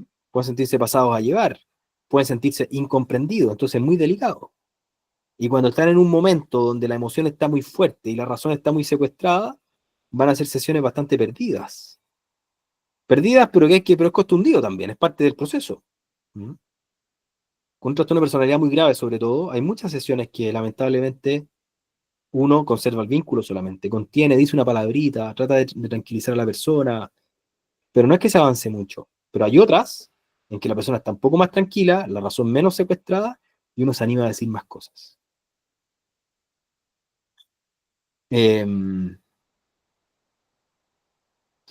Entonces, algo iba a decir y se me está yendo ahora. Bueno, entonces hay que tener mucha paciencia, es un trabajo de artesano, decía, y hay que ir poco a poco. No quita que uno en paralelo, vuelvo a lo que decía al principio, en paralelo uno puede ir trabajando también con técnicas respecto a ciertos eventos de la vida, que pueden ser significativos, traumas, momentos, no sé, dinámicas familiares, hay muchas cosas que van ayudando. O sea, esto no puede ser solamente un proceso en que uno está todo el tiempo hablando de la conciencia emocional, pero, porque, por ejemplo, obviamente ayuda mucho a la conciencia emocional explorar las dinámicas familiares, las dinámicas a nivel sistémico que ocurren. ¿Mm? Cuando uno explora las dinámicas familiares, se le va dando luz a la persona y decir, ah, bueno, ya, entiendo por qué sí, me parezco mucho a mi papá, porque yo también actúo de esta manera cuando ya. Todo eso va dando luz. ¿Mm? Ah, sí, es verdad que me pasó esto en el colegio, entonces yo reacciono a la defensiva. Ya, y cuando reacciono a la defensiva, se me generan estos problemas también en las relaciones. Perfecto. Entonces, todas esas dinámicas que sí son parte de las terapias, una terapia tradicional, digamos, de psicoterapia, obviamente aportan mucho. Pero lo que no hay que olvidar y hay que tratar como de asumir todas esas técnicas desde una cierta formalidad nueva. Formalidad nueva me refiero a que no simplemente explorar esas dinámicas o todos esos elementos simplemente desde el punto de vista de los dolores emocionales, sino que con el fin de generar conciencia emocional, para que poco a poco la persona vaya captando que mucho de lo que le pasa viene de adentro, no de afuera. Ese es el punto. Viene de una desproporción emocional. Eh, hay una técnica que yo ocupo harto, hace no tanto tiempo la estoy ocupando, eh, que le digo como el ejercicio 2-3, ¿ya? Lo bauticé de esa manera. ¿Mm? O el paso 2-3. ¿En qué consiste? Le explico a la persona que podemos separar en 3 estados la relación entre la razón y la emoción.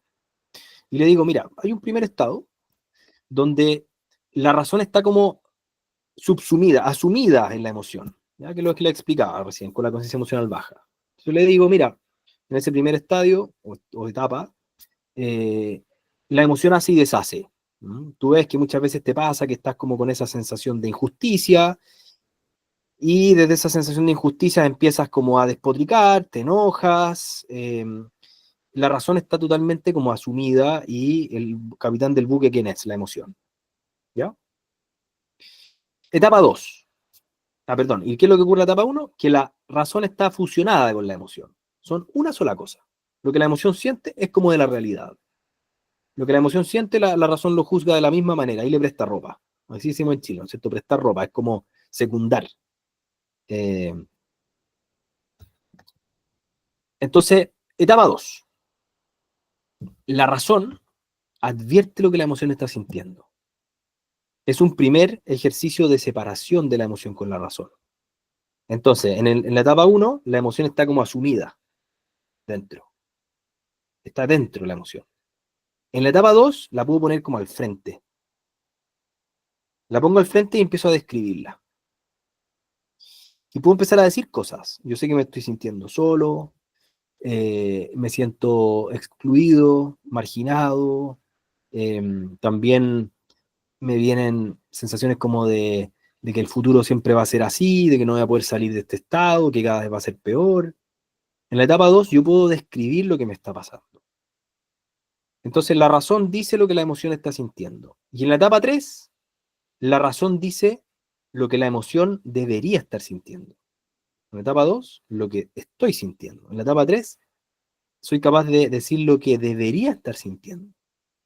Entonces puedo como ir objetivando la emoción. Pero hay que hacerlo de tal manera que no sea simplemente concebir una idea. Por ejemplo, la persona que se siente muy culpable por una situación puede concebir la idea de yo sé que no me debería sentir tan culpable. Que esto responde a lo que siempre me pasa, a mi dinámica habitual, que me siento muy culpable. Si simplemente lo hace de esa manera, la razón va a ser muy impotente respecto a la emoción.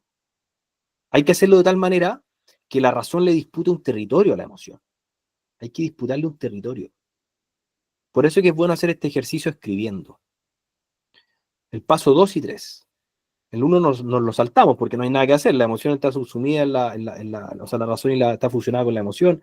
Entonces, parto escribiendo paso 2, y el paso 2 es como un desahogo. Estoy sintiendo esto, me pasa esto, después esto, nada, perfecto.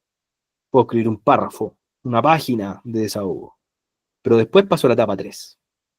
Y en la etapa 3 tengo que ir escribiendo también un párrafo, o una página, o 2 o 3 páginas, donde voy escribiendo argumentos que me permitan bajar la emoción.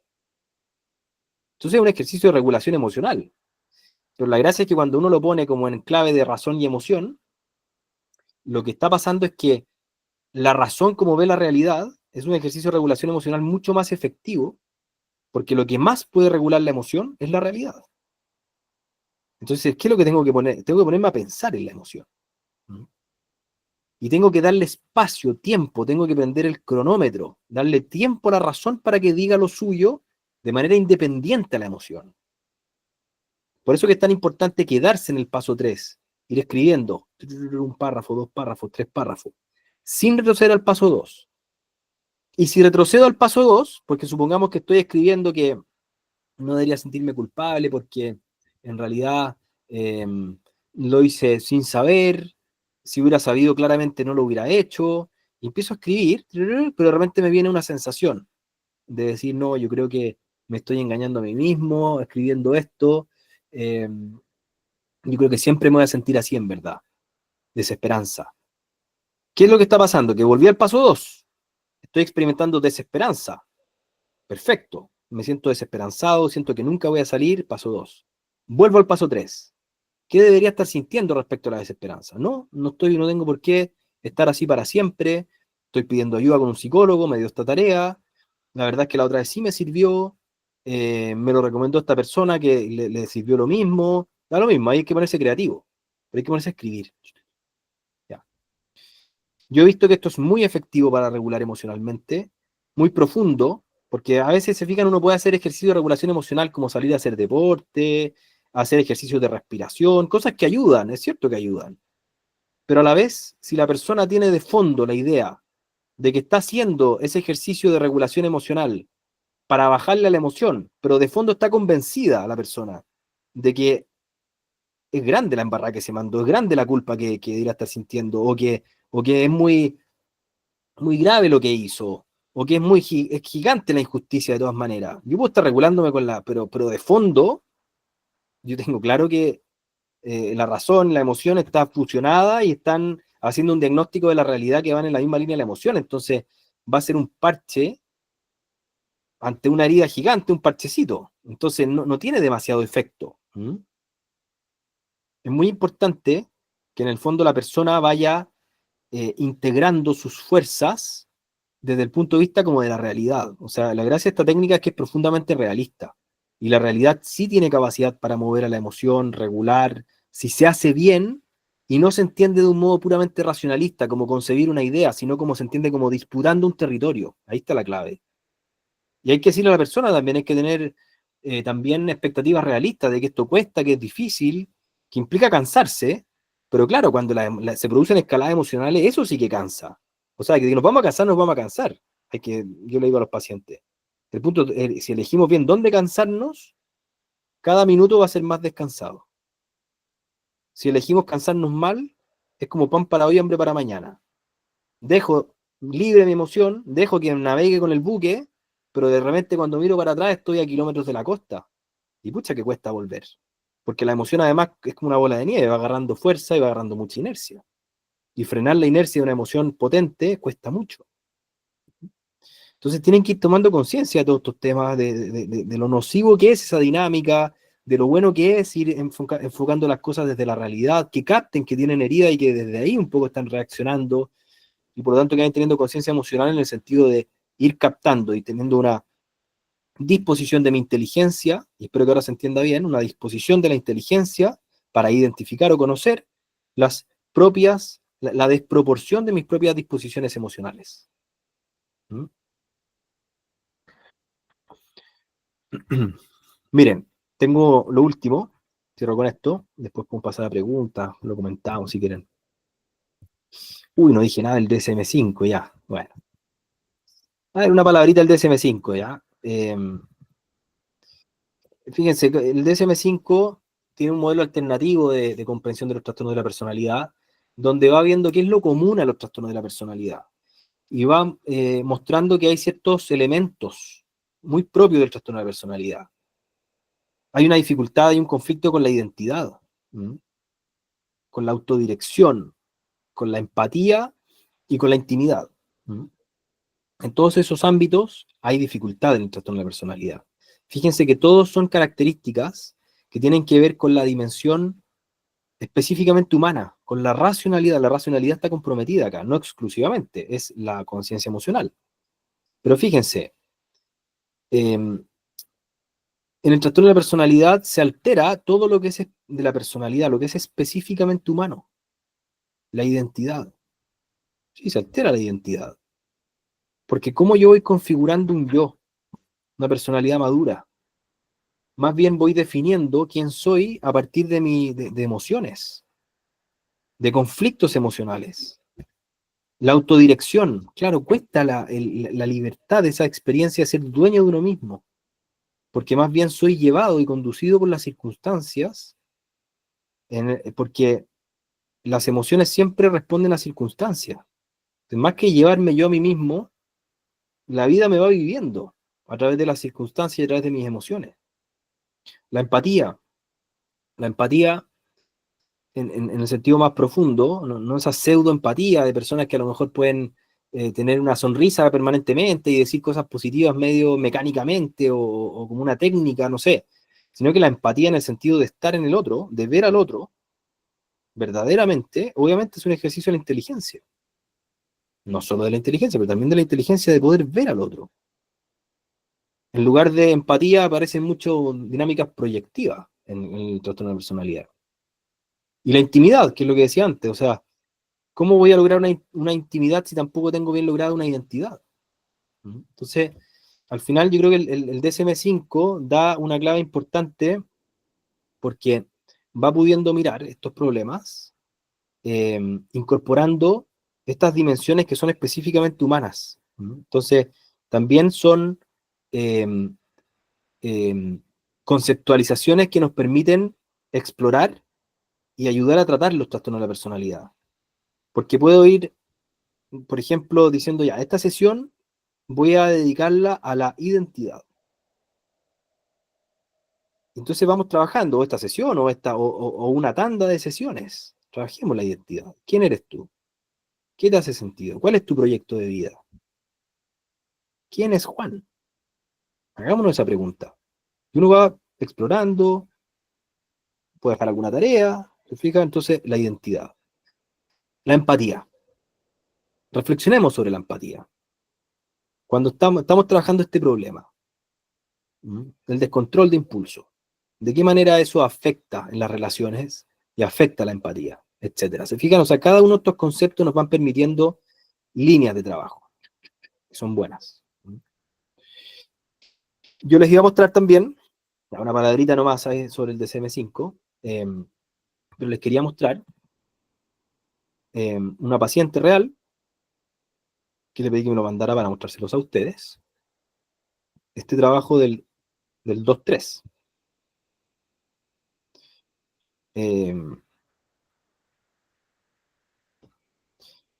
Entonces, por ejemplo, a ver, en una situación está trabajando el tema de la culpa, ¿ya? Una paciente que está trabajando el tema de la culpa. Entonces, aquí me lo mandó cortado, pero voy a empezar a leer, ya, si me van a entender. Entonces, en el paso 2, acuérdense que es poder desahogarse, decir lo que estoy sintiendo, describir lo que estoy sintiendo. Entonces empieza a escribir. Lo único que logré fue dudar de mí, trabajando la culpa. Lo único que logré fue dudar de mí, porque realmente no los tenía a ellos, a mi mamá y mis tíos. Y tampoco me tenía a mí. Empecé a pensar mal de mí y a creerlo. Era lo único que tendría sentido. Si creía que era culpable de muchas cosas, explicaba el por qué sentía eso. Decidí cortar las raíces de amor que me daban, porque como era mala, el dolor podía tener eso. Por eso mi mamá me quitaba el derecho, a pesar de esos papeles, da lo mismo, ahí falta un poco de texto, pero no importa. yo no era merecedora, porque para no culpar de lo que le pasaba mal, que trabajaba tanto para alimentarme, por eso desarrollé tantos malestares. ¿Mm?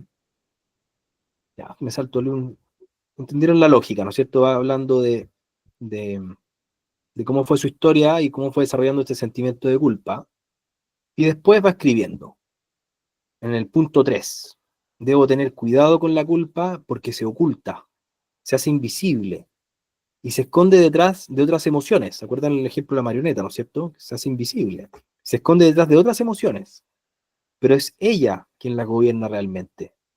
Porque realmente, claro, ella se empieza a sentir, por ejemplo, insegura. Insegura si va a hacer esto, si lo va a hacer bien, lo va a hacer mal, pero en el fondo es la culpa porque es el miedo a equivocarse. ¿Mm? Entonces se esconde detrás de otras emociones, pero es ella quien las gobierna realmente. Por eso la razón llega hasta un punto y después sigue el malestar, ¿Mm? Porque es ella la que está detrás.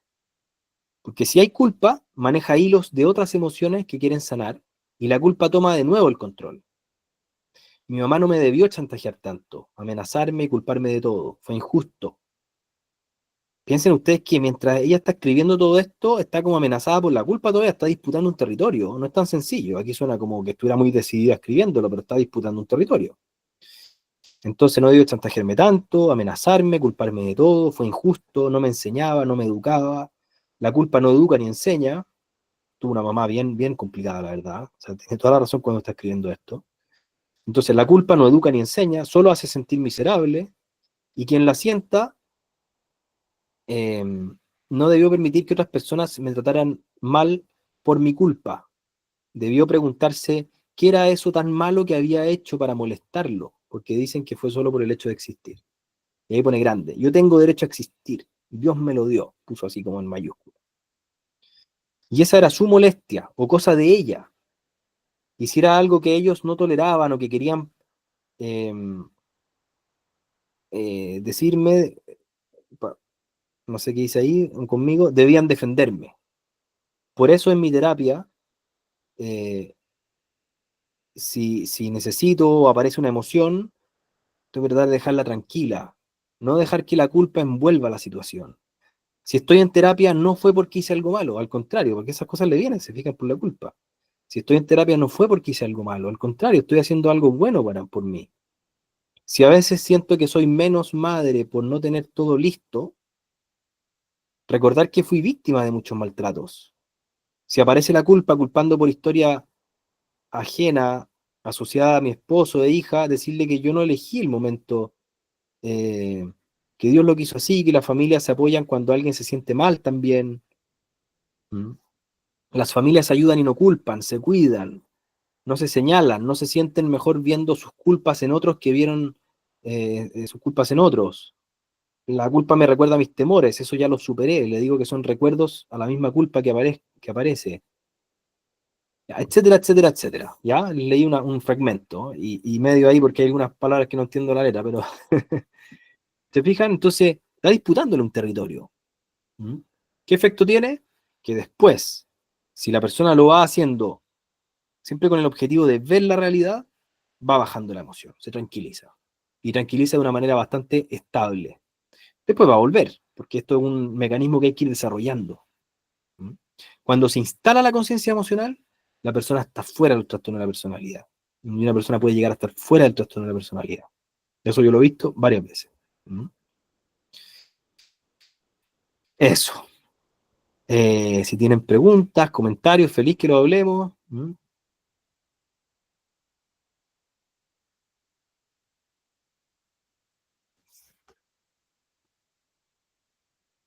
Paz. Hola, Benja. Oye, una pregunta. ¿Qué pasa, por ejemplo, en un trabajo terapéutico que, no sé, pues que uno como que ayuda a mentalizar al paciente, por ejemplo, tiene que ir a enfrentar tu misma paciente que tiene que ir a hablar con su mamá que fue súper complicada y ya, y se mentaliza y ya, y voy a ir y todo, pero finalmente estando en la interacción, a pesar de toda la mentalización previa y todo, llega un minuto en que ya la mamá le detona los botones rojos y explota y nuevamente vuelve a ser miserable y se vuelve a confirmar esta sensación de miserabilidad horrible. Esa es la historia del tratamiento del trastorno de personalidad. Así funciona. Y eso constantemente, y todas las sesiones es lo mismo, en el sentido de que vuelven de nuevo, sobre todo al principio, y es desgastante, y vuelven todo el tiempo con situaciones de ese tipo. Paciencia, mucha paciencia. Cada situación una a la vez. Yeah. Darle esperanza, mucha esperanza al paciente. Una cuestión intrínseca al trastorno de la personalidad es la desesperanza. Es intrínseca porque ya han pedido muchas veces ayuda, la mayor parte de las veces, porque no han podido salir de este problema, es una cuestión crónica que en el sentido que lleva mucho tiempo. O también cuando finalmente esta mamá tan fregada, finalmente, más que sea el trastorno de personalidad de tu paciente, sea finalmente la causante de que la paciente termine como reaccionando visceralmente en automático y ya la razón se fue a las pailas. Sí, pero tienes que tener ojo, porque lo que uno tiene que tener mucho cuidado es no caer en la dinámica victimizadora o hacerle o favorecer esa dinámica como de externalización del problema. Ya. Entonces, si tú lo miras desde el punto de vista de la mamá, quizás va a favorecer que se instale más todavía esa conciencia de que el problema viene de afuera y que en realidad la solución está en que la mamá sea de otra manera, que cambie, o no ver a la mamá, o irse a vivir a otro lugar, o cualquier medida que tenga que ver con esa característica tan común en los trastornos de la personalidad, que es la aloplastía. Es decir, que trato de modificar algo del ambiente. Aloplastía se contradistingue de autoplastía, que es tratar de modificar algo dentro. Ya. Entonces siempre hay que tratar, claro, uno puede dar esperanza en el sentido de decir, ya, pero igual es una situación difícil, pero sin perder la posición fundamental de decir, tenemos que seguir trabajando este tema.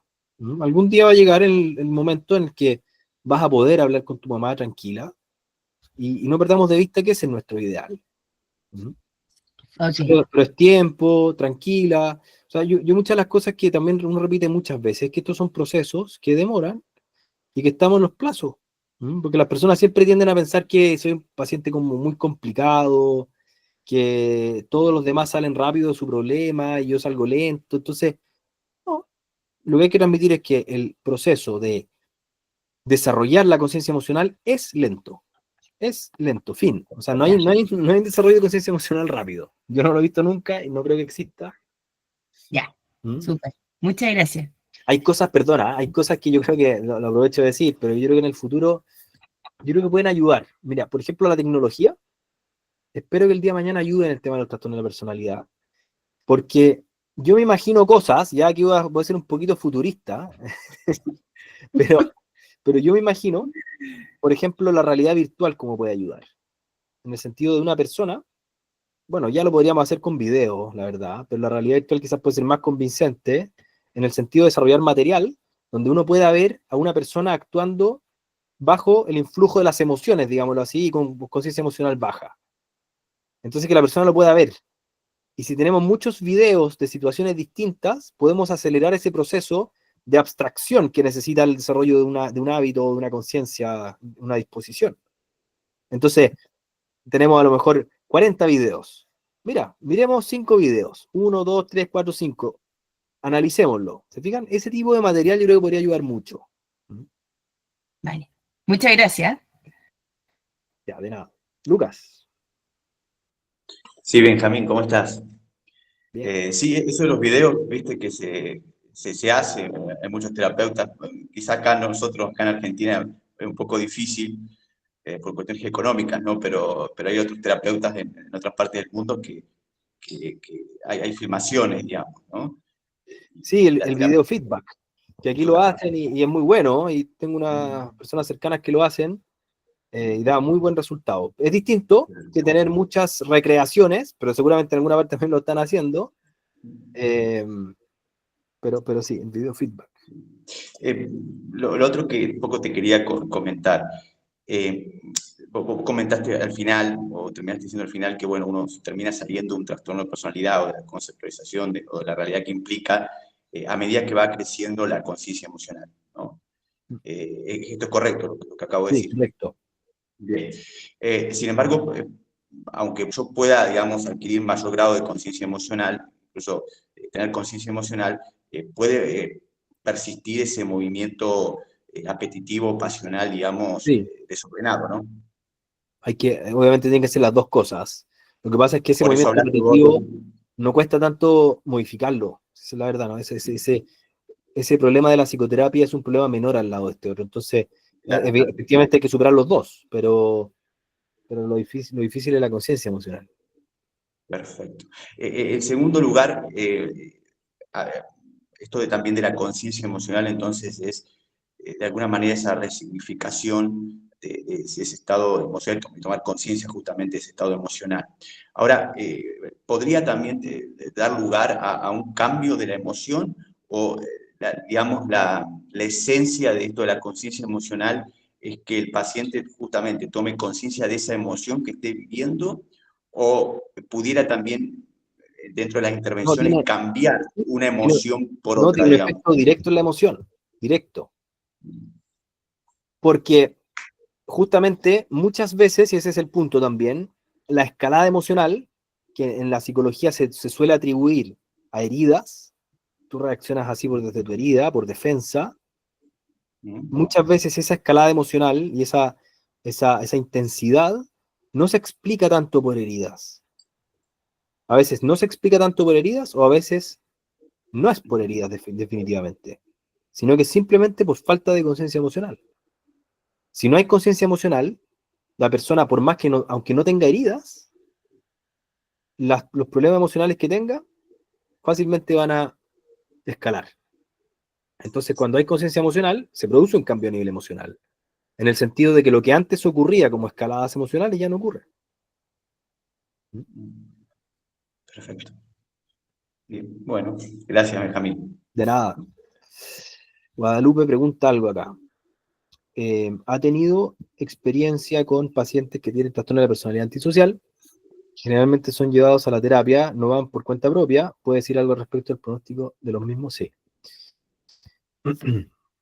A ver, después viene el tema de los distintos trastornos de la personalidad, ¿ya?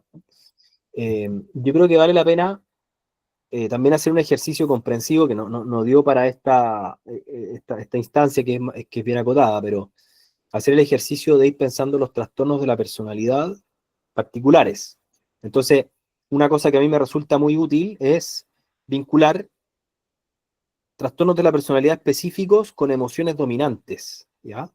Porque si uno analiza, por ejemplo, el trastorno de personalidad límite, y uno va viendo todos los criterios del trastorno de personalidad límite, se va a dar cuenta que en realidad son todos efectos del deseo. Trastorno de personalidad evitativo, uno va a ver que están vinculados al temor. Es como una persona que tiende al temor, tiene psicopatología de temor y tiene baja conciencia emocional. O sea, yo decía, es esta combinación entre baja conciencia emocional y psicopatología alta. Y decía que la psicopatología es un problema de las emociones. Entonces, si uno va viendo emociones específicas, uno va viendo también trastornos de la personalidad específicos. El dependiente con la tristeza, el evitativo con el temor, el límite con el deseo, el narcisista con la ira y el antisocial también con la ira. Pero en el caso del antisocial, hay hay un cierto agregado, ¿ya? Que no es simplemente esos actos de transgresión, de rabia, sino que también por lo general se agregan ciertos elementos de conciencia moral, de justificación, ya no solamente desde un punto de vista emocional. Por lo tanto, en el trastorno de la personalidad antisocial, una cosa que hay que distinguir, y que es lo que dije antes, que no alcancé a desarrollar tampoco, a lo mejor ahora me da pie para decir una palabra, hay que distinguir si efectivamente estamos frente a un trastorno de la personalidad antisocial o estamos frente a un vicio. La diferencia con el vicio es que también hay una justificación de la razón, pero hay una justificación que no nace tanto desde una emoción, en este caso una emoción de ira, sino que más bien hay como una manera de conceptualizar la realidad en la que se justifican las cosas de esa manera, de una manera mucho más sistemática y apoyado en la razón misma.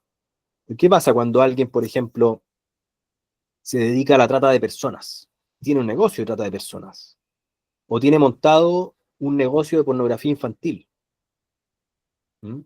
Esa persona, si uno la quisiera meter en una categoría psicológica, probablemente van a aparecer cosas como psicopatía, o en algunos de esos casos de transgresión, vamos a poder decir trastorno de la personalidad antisocial.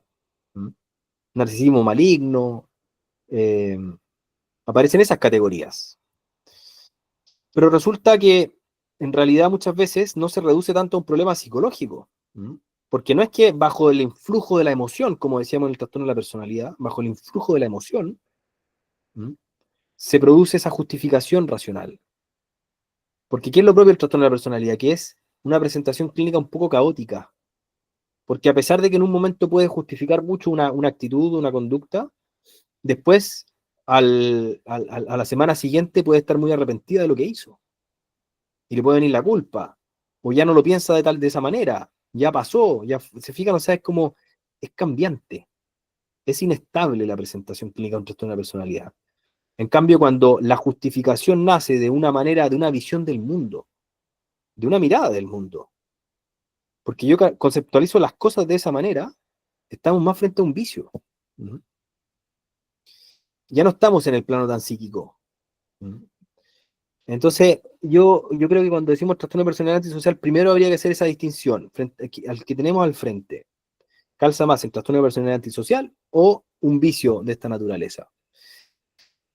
Bueno, y si cabe dentro de la categoría de trastorno de personalidad antisocial, yo creo que lo que hay que fijarse sobre todo es el tema de la ira, ¿m? Porque toda esa transgresión nace de una rabia. ¿M? Eh, y ahí está la clave, y hay que trabajarlo como el resto de los problemas. ¿M? Pero también, o sea, no, en ese sentido, son trastornos que tienen su dificultad, pero trabajable también. ¿M? Con mucha paciencia en el tiempo. Hay algunos trastornos de la personalidad que son un poco más fáciles que otros. Ese cae dentro de la categoría de los un poco más difíciles porque tienen una dimensión más activa en el problema. Porque esa emoción, la ira, es más activa. Como los que tienen un problema como en el deseo, también es más activo. Y lo que es más activo eh, eh, y tienen una mezcla de bien en la emoción, y la ira tiene una mezcla de bien, porque como es deseo de venganza, y la venganza se siente bien, la venganza es dulce, dice el dicho, entonces es fácil que la persona sea más egosintónica, que la persona se tome más el voluntario, versus una persona que tiene un trastorno de personalidad evitativo, que sufre mucho más por la evitación. Entonces, más fácilmente es egodistónico. Yo no quiero sentir esto. Es más fácil que el que tiende a lo antisocial o al límite o al narcisista, es más fácil que experimente en muchos momentos, yo quiero esto. ¿Mm? Una mezcla, después va a decir no, pero después sí, porque me hace sentir bien, porque me da poder, me da sensación de que soy capaz, etc. ¿Mm? Entonces, bueno, por eso la razón también es más difícil ese trastorno. En fin, se fijan, cada pregunta y cada tema que es un tema grande, complejo, tiene muchas aristas, entonces como que van saliendo muchas cosas así y que son útiles para la terapia.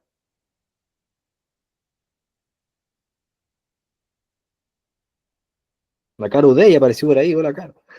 Van apareciendo caras. Buenas. ¿Alguna otra pregunta, comentario? A ver.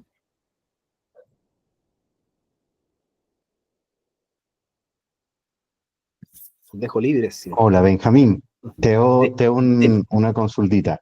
Ahí en el ejercicio 2.3 me quedé pensando, en el punto número 2, la razón advierte lo que la emoción está sintiendo.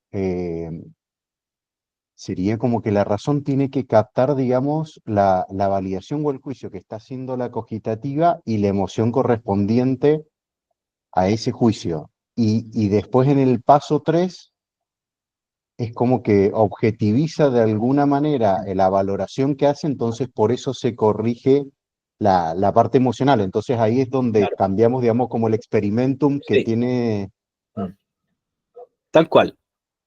Miren, hay la misma paciente me mandó también cómo ella, cuando yo se lo expliqué, cómo ella lo escribió, ella fue tomando nota, cómo lo conceptualizó el ejercicio. Entonces se lo leo porque puede ser interesante, lo dice en sus palabras. La razón, dice, sale del juego de la emoción, ilumina los procesos de cómo sí deben ser las cosas.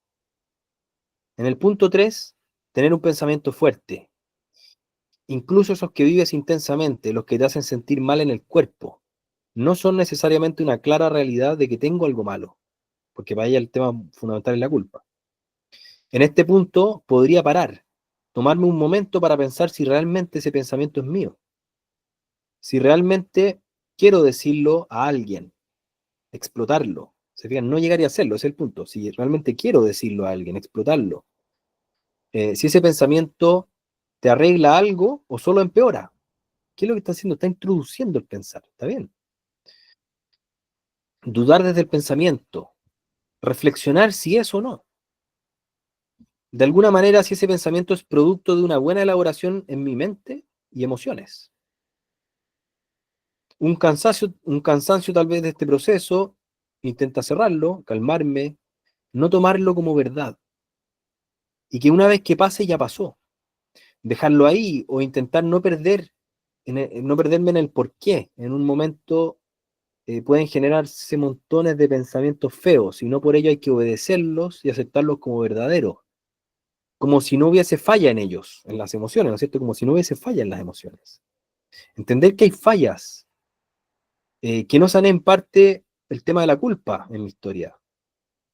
La culpa aparecerá culpándome de haber tenido ese pensamiento, juzgándome como mala persona, dejando de lado las cosas buenas que sí puedo hacer. Es importante también que en el momento en que vuelva a aparecer ese pensamiento feo, no activarme desde él, no obedecerlo, no hacerle caso, tener paciencia y esperar que pase, no comportarme de una manera extraña, como muy asustada o creyendo que es verdad lo que dice ese pensamiento. Este viene porque de lo contrario se reafirmará el malestar, se activó inconscientemente, bueno, en fin. ¿Sí? Por ahí. Hola, Jordán. Apareció Jordán. Mucho gusto. Hola, Benjamín. Perdón, llegué un poco más tarde, soy un alumno medio irresponsable.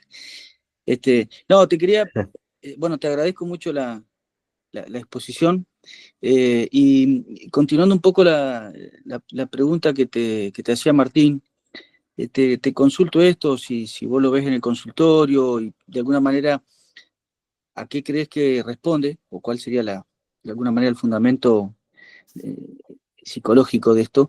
Esta instancia, estas etapas que vos decías, la segunda es como ese proceso reflexivo donde el componente cognoscitivo o no ético de alguna manera vuelve sobre sus afectos e independientemente de que el tercero recién es cómo debería ser ese orden, ese segundo es tal vez como ese nombrar, ponerle un nombre, podríamos decir, a ese entramado de valorativo. Bueno, ¿qué pasa cuando uno ve que el paciente está en esa etapa, que ya sin duda representa algún bien, porque ya es un cierto ejercicio reflexivo, pero en rigor esa denominación que le está dando, o esa reflexión, está viciada, es decir, los nombres que le está poniendo no se corresponden al verdadero movimiento pasional. Es decir, porque en definitiva al reflexionar la persona ya y en el ingreso de la palabra le está poniendo justamente un nombre. Pero a veces uno nota de que ese mundo, ese nombre que le está dando, uno tiene derecho como terapeuta a decir, me parece que no es bronca lo que hay en el fondo, por ejemplo, es tristeza. O eso existe, es decir... Por supuesto. Yo creo que por eso que es súper importante ir modelando estos ejercicios. Y cuando uno ve que no va tanto por ahí, hay que hacer un ejercicio reflexivo con el paciente.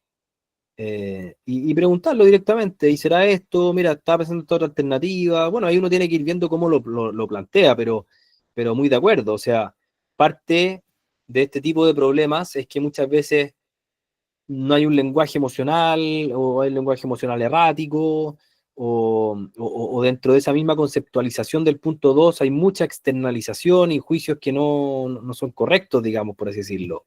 Ya hay una externalización. Todas esas cosas yo creo que hay que ir haciendo un ejercicio como de modelaje.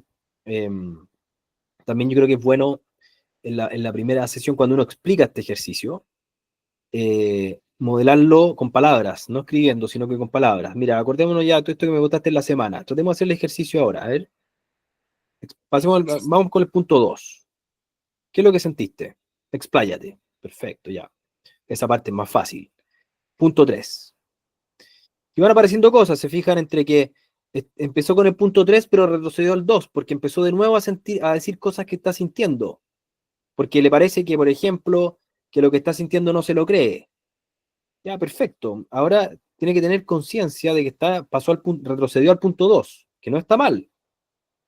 Pero tiene que tener conciencia de que está en el punto 2. Entonces también este ejercicio va ayudando a ver, a situarse correctamente. ¿Dónde estoy parado? ¿Esto que estoy sintiendo es de mi sensación o es de la realidad? No es lo mismo. Entonces, perfecto, ahora siento que no me la creo. ¿Significa que no es real? ¿O significa que no me la creo simplemente? Ya que no me la creo. ¿Qué podríamos decirle? Pasemos de nuevo al punto 3. Sí, que no me la estoy creyendo tanto, pero eso no significa que no es real, que a lo mejor el día de mañana sí me lo voy a creer, que es un proceso, que demora, etcétera, etcétera. Que justamente tiene que ver con la falta de conciencia emocional, que tiene que ver con la inercia que ha ido agarrando mi emoción. Entonces, hay que ir modelándolo también en el sentido de la flexibilidad y la creatividad de la razón, porque cuando al principio se hace está muy atada y es un poco torpe la razón como para poder bajar la emoción y se le ocurre una cosa que puede decir.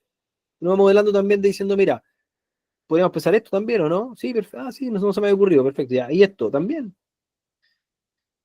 Y así uno va modelando el ejercicio.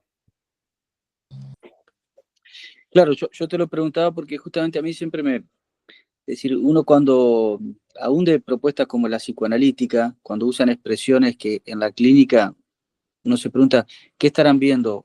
Aún aquellos que están antropológicamente con grandes falencias, pero en la expresión, cuando dicen, bueno, ojo, la racionalización como Claro. posible, Intelectualización, racionalización. y en realidad, claro, es muy interesante y yo creo que está vinculado a ese escalón segundo que vos decías, cuando el paciente viene con un relato que ni siquiera viene a consultarlo. Dice, a mí me pasa esto y quiero saber qué hacer. Entonces, entiendo que en tu propuesta es como si uno le dijera, no, vamos a empezar primero por lo anterior, no te voy a decir qué hacer, porque vamos primero a plantearte si es cierto que te pasa esto y no otra cosa. Si la evaluación que estás haciendo de tu dinamismo afectivo no es otra cosa. Después sí vemos la solución, ¿no? Algo así sería el segundo. Sí, es interesante el vínculo ahí con la racionalización, porque si uno es estricto como con el planteamiento del psicoanálisis, en realidad los mecanismos de defensa son mecanismos de defensa de la angustia. Entonces, esos procesos de racionalización o intelectualización usan del intelecto, usan de la razón, pero en realidad son maneras de escapar de la angustia. Entonces, son procesos en que se usa mal la razón y se usa defensivamente.